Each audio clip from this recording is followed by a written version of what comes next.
Hello again. This is our second podcast. Today, we're very excited to have with us a future star in the bodybuilding community. His name is Gabe Torres, and I'm very honored that you're here today to come and be with us. I appreciate you. I appreciate the opportunity. Yes, good. So what we're going to do is we're going to ask kind of some questions, kind of about your career and what your life is at this point. And just give some people some insight as to what it really does require commitment-wise in going into bodybuilding itself. Okay, so let's start off. Let's say, what's your favorite thing about bodybuilding? So my favorite thing about bodybuilding has to be the dedication that it takes, staying on points with your meals, training. I mean, it's a daily routine. So it's not just, oh, I'm going to wake up and I'm going to eat like crap and go to the gym. No, you're waking up, you're doing cardio every single day. You're eating your foods every day, you're cooking every day, you're training, and it's a repetitive thing for a long time. So it's not like I just said, it's not just eating like crap and, just working out. It's not about that. But I like that I can stay accountable and the dedication part of it. That's my favorite part of it.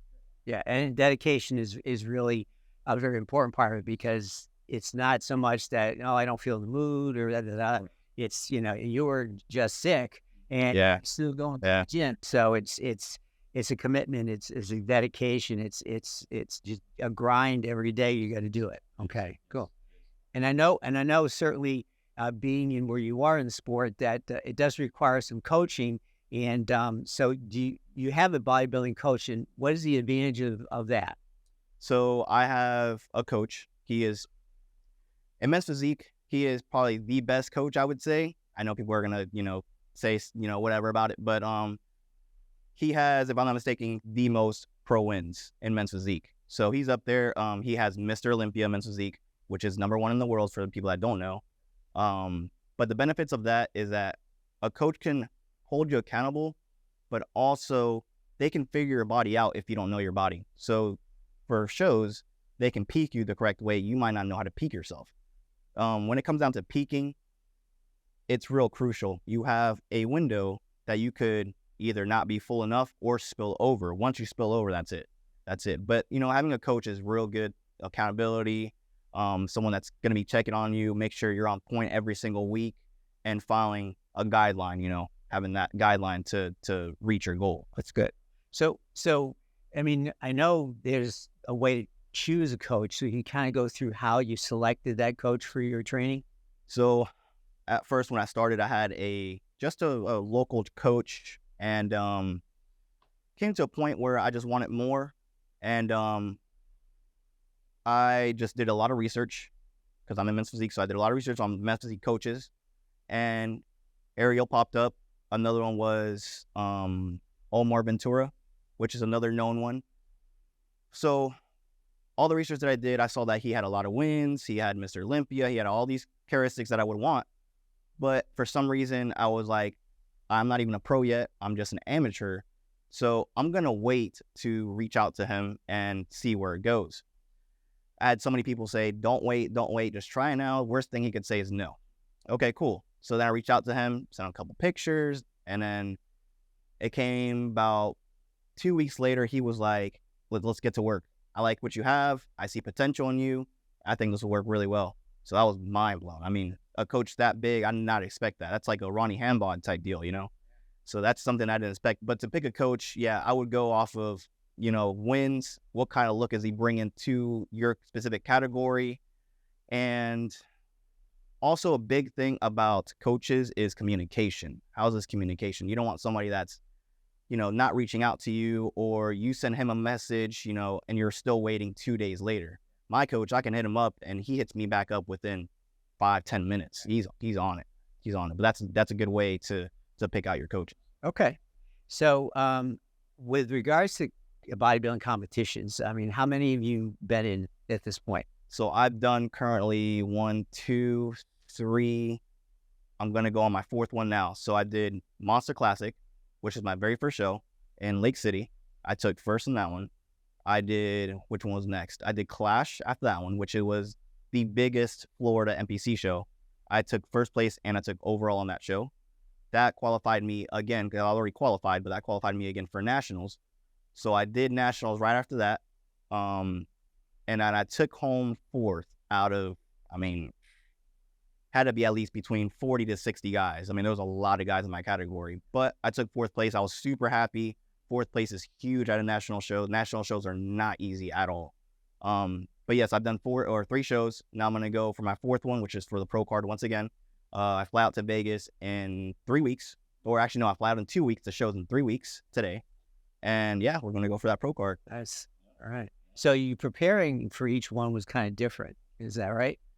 So the first 2 that I did with Ariel was different than the one I'm doing now. I feel like the one now, since I've gained so much more tissue, I feel like I'm eating more foods leading up to the show, so I don't feel as bad. I feel like this is such an easy prep.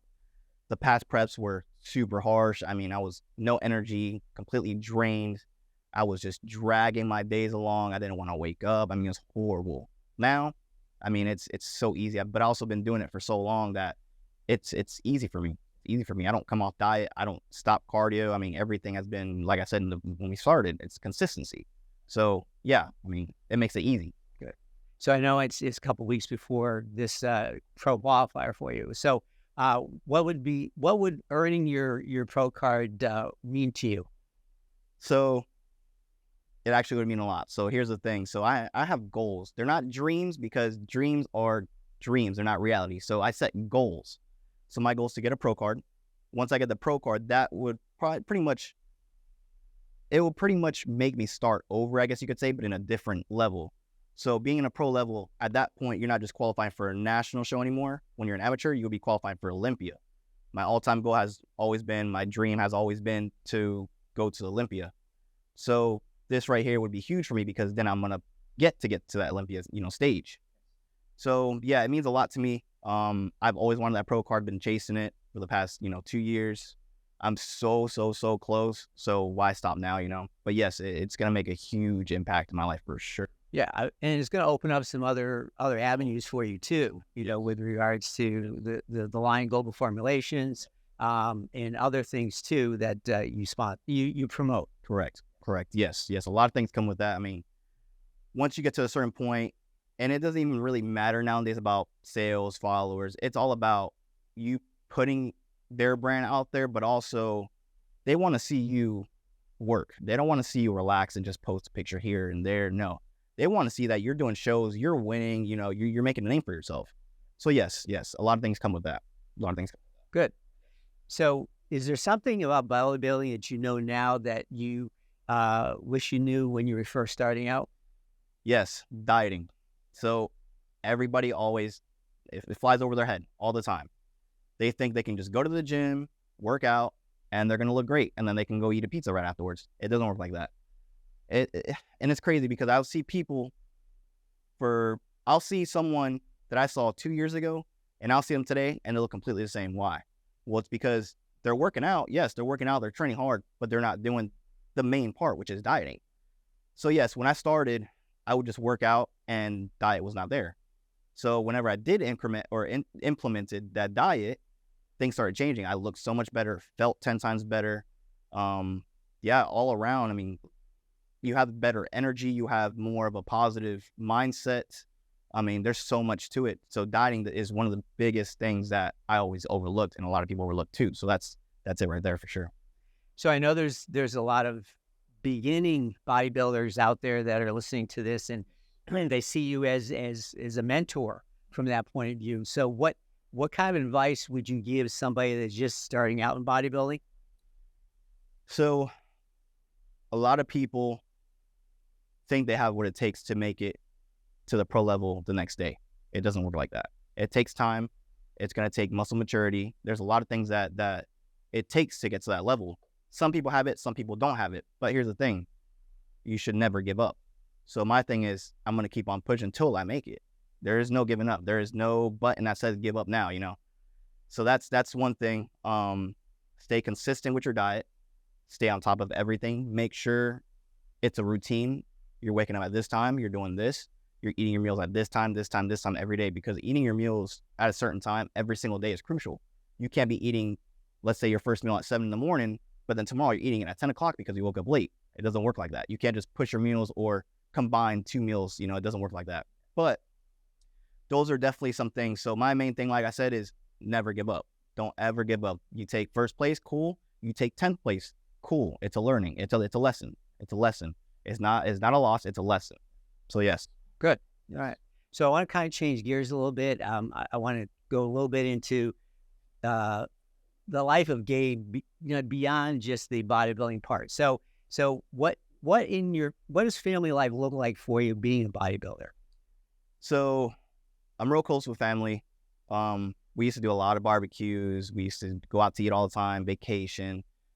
Ever since I started bodybuilding, they say it's a selfish sport, and it is, because you have to dedicate yourself to that sport 24/7. So going to birthday parties, going to family gatherings where there's always going to be food, and let's say that family gathering is on a Saturday. I train on a Saturday. Sometimes I can't make it.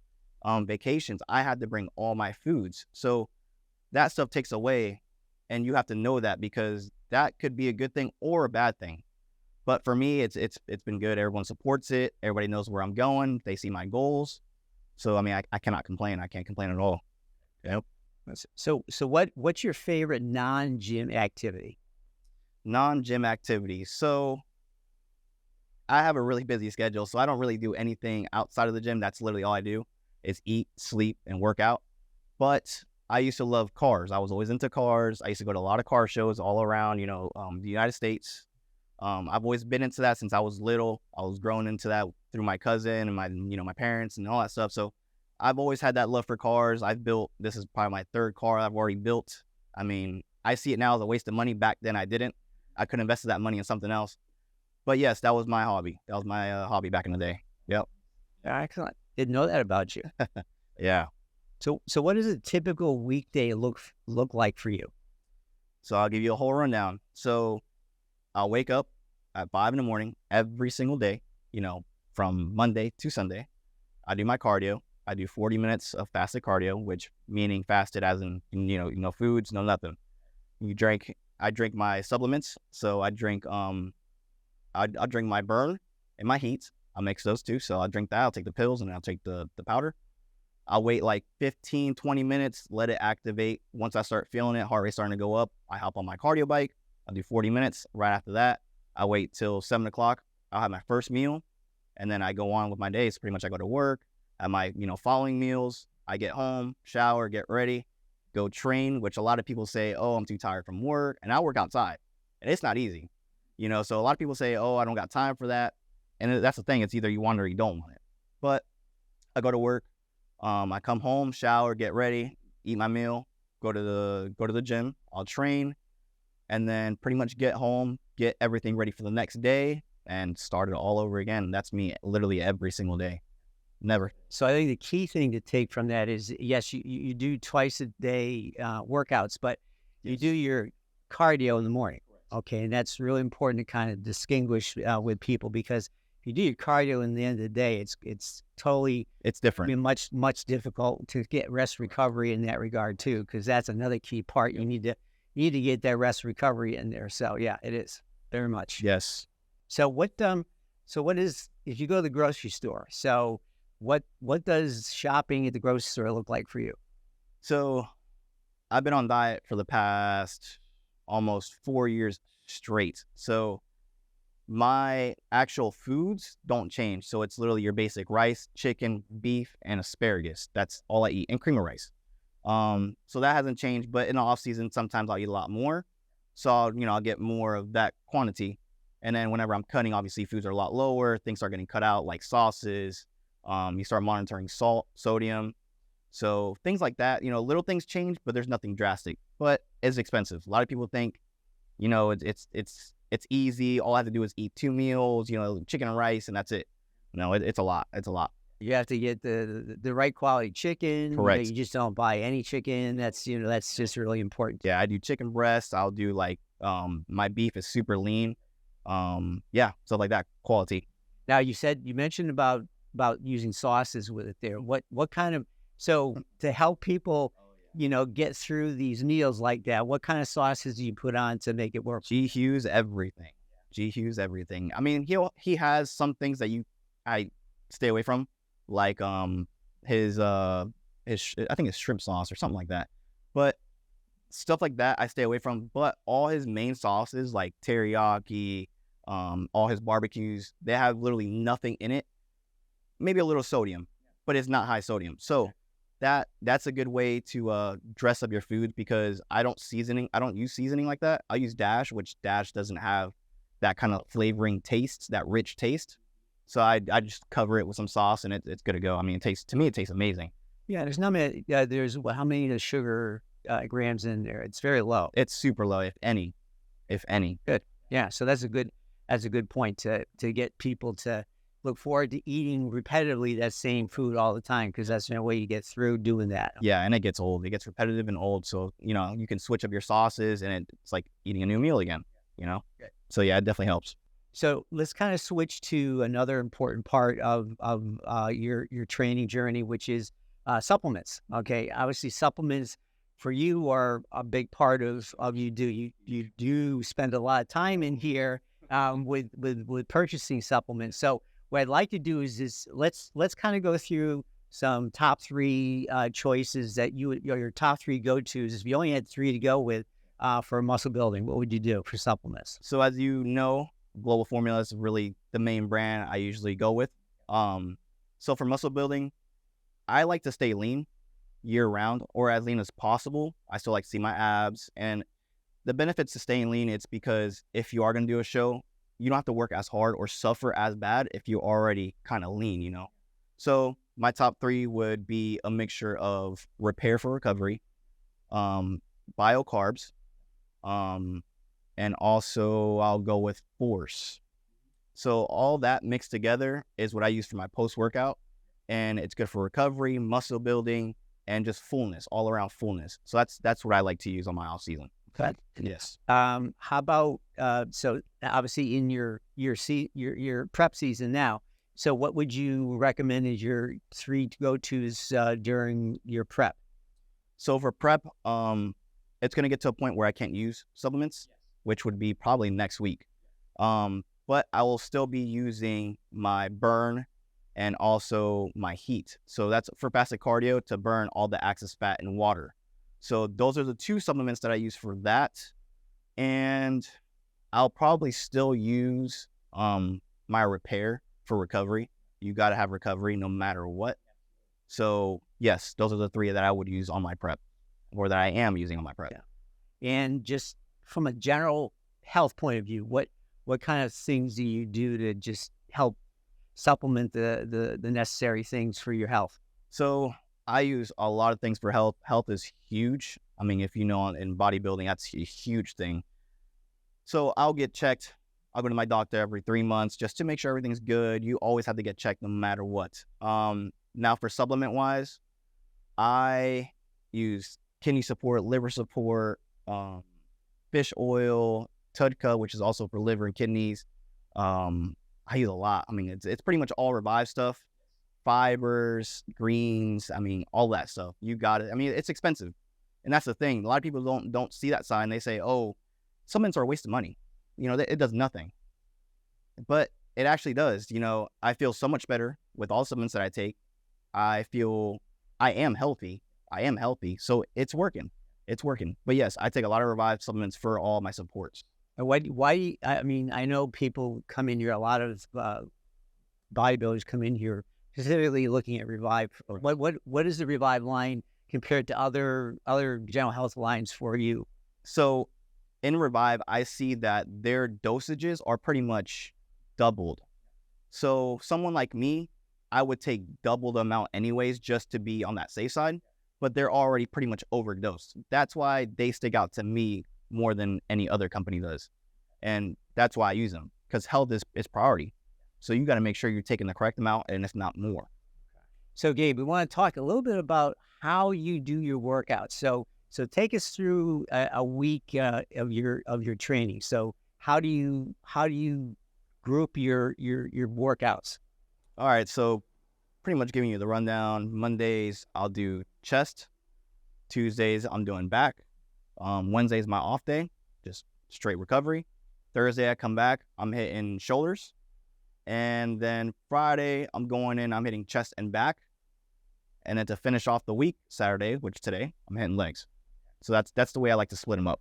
Okay. So you do chest twice Correct. in a week. Correct. Why do you use chest twice in a week That's a versus secret. anything else? That's a secret. Okay. No. So pretty much with why I hit, chest twice and back twice is because I focus on the things that I need to focus on the most. And it's not just, oh, I need to hit arms and just grow my arms and grow everything. No, I like to pick and choose what I need to add on. So if I need tissue on my back, I'm adding tissue on my back in specific places that I need it. So yes, that's why I do that. So for chest, I hit a lot of incline. That's why my upper chest, it's pretty dominant. So that's why. It's because I've been doing it twice a week, and I dedicate myself to work on upper movements. That way that grows itself and not something that I don't really necessarily need to grow. I just need that part to catch up. Yeah. So do you do a lot of compound movements versus isolation movements? I like to mix it up. I'll do a little bit of both. Yes, I'll do a little bit of both because you won't get the same results by doing isolation and compound movements. So I like to mix both of them to get, both best of both worlds. Yes. So chest workout, what types of routines do you do for chest? So a lot of incline. So pretty much with your upper chest is one of the hardest parts of your chest to grow and to keep full. So I hit a lot of incline. So I'll do like incline dumbbells. I'll do incline hammer strength. I like to do scoops, which has really helped too. Yeah, pretty much a lot of upper movements, incline movements. All right. And then for that back part of it there, what typically? So my back was not the best. So one thing I had to do was bring my width out and more density in the back. So the reasoning why I have that density now and that width is not just because I trained hard and worked on those specific parts. Now it's because, which I'm going to get into this, but it's because I added feeder sets in every single day's workout. So you'll have to tell us what that means. Correct. So pretty much with the feeder sets, every single day, so whether I'm hitting chest, I'm hitting legs, or I'm hitting shoulders, or whatever the case might be, Monday, Tuesday, Wednesday, Thursday, Friday. So every single day after my workouts, I'm hitting side lateral raises for shoulders for more cap and detail, and I'm hitting pull-ups. So that's huge.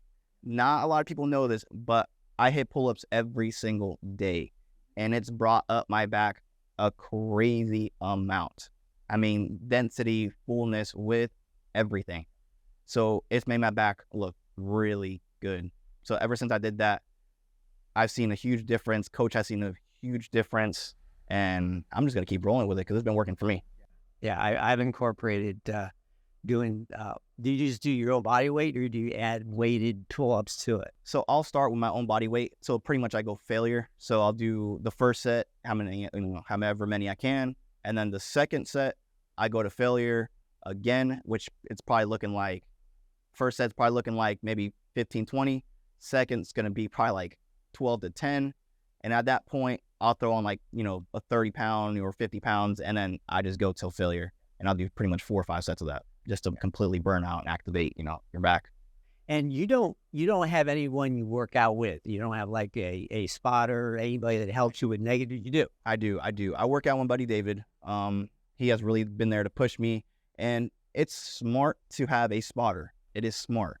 It's not, I can't handle the weight. No, it's be careful. You don't want to get hurt because if you get hurt, that's going to put you out for some time.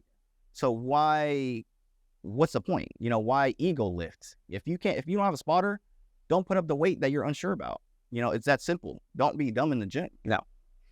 Does he help you with, say, once you're at failure with your own type of muscle, does he help you with the negative rep? Yes. Okay, because that's really, that I've heard is very, very, even better doing that than it is muscle building with just doing the weight up. Okay, the negative reps are really important. It hurts, but pain is only temporary. So yes, he does push me. I'll do a couple. I'll do between 3 to 5, failures. I mean, not failure sets. Negatives. So he'll bring me up. Let's say we're doing incline dumbbells. He'll bring me up. I'll come down real slow. He'll pick me back up, come slow down, and then I'll get to a point where I can't even come down no more. So then I'm Then done. you're done. Yeah. I'm done. Yeah. And then you feel that pump, that extra blood flow that you didn't have before. Yeah. Studies have shown that it actually tears down more muscle fiber when you do it that way. And that's what you want to see, because that's going to restore, repair, and recover things even bigger. Okay. Yep. And the one thing that you just remind me of, breaking down those fibers and muscle tissue is massage. So a deep tissue massage is critical to whether you're competing or all around growing. So in the off season, I would recommend someone doing it 2 to 3 times max a month, because once you break down those tissues, you have so much more room to grow. Your muscles, all that tissue has a certain point to where you limit yourself from growing. Once you break that, once you break that tissue down, it's like new tissue again. So you have so much more to grow. So that one's huge. I just learned that not long ago. I should have been doing it for, all over the years, but this year I've been on it. Like, I'll go every other week just to get that tissue breaking down. And I've been seeing a massive difference. So I definitely recommend that too. Good. So I think we covered a lot of that in supplements, and I think that's important for people to realize as we go forward, that we can't just do it with nutrition stuff, and we do need other things to help accelerate our goals to get there faster, and the results are going to stand for themselves too. And we certainly appreciate you being here today. Appreciate you. And we wish you very well in your competition coming up in the next few weeks. We look forward to seeing you in that pro card. Oh, yeah. And, sky's the limit when you get to there. It is. I appreciate you, Steve. Thanks for everything. You're welcome. So I want to thank our audience for listening to both us and Gabe today. We want to make sure that if you want to continue following his fitness journey towards his pro card and beyond, that you can follow him on Instagram at Gabe_FITTT. That's 3 T's. And certainly that's going to be a great way to see how his journey progresses. Thank you.